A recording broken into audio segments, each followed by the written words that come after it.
100% బాధ్యతలు పూర్తి చేస్తున్నారు కాబట్టి విశ్వాసం ఉంది కాబట్టి మూడోసారి ప్రధానమంత్రిగా అయినారు. 4399 రోజులు ఎక్కడ కూడా ఇబ్బంది లేకుండా ఒక్కరోజు కూడా మరి ఏంటంటే బ్రేక్ లేకుండా మోస్ట్ పాపులర్ ఎలెక్టెడ్ ప్రధానమంత్రి మోదీ గారు. మీరు ఏ రంగంలో చూసినా కూడా అనేకమైన అభివృద్ధి కార్యక్రమాలు ప్రతి ఒక్క రంగంలో ఇది అది లేదని చెప్పి అట్లా ప్రతి దాంట్లో అభివృద్ధి చేస్తున్నారు. అందుకోసమే ఎక్కడ ఎన్నికలు జరిగినా కూడా మెజారిటీతో మనం వెస్ట్ బెంగాల్లో చూసినాం ల్యాండ్ స్లైడ్ విక్టరీ, పాండిచేరిలో చూసినా మంచి విక్టరీ, అస్సాంలో చూసినా మంచి విక్టరీ, కేరళలో తమిళనాడులో మాకు మంచి ఓట్లు రావడం జరిగింది.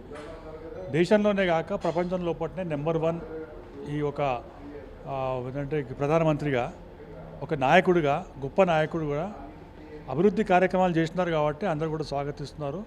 ప్రతి ఒక్కరు కూడా ఈరోజు మరి ఎన్నికలు ఉన్నా లేకున్నా కూడా రాష్ట్రాల అభివృద్ధి అనేది ఒక అభివృద్ధి లక్ష్యంగా ముందుకు వెళ్తున్నారని చెప్పి ఈరోజు అందరూ ఏంటంటే విశ్వసిస్తున్నారు.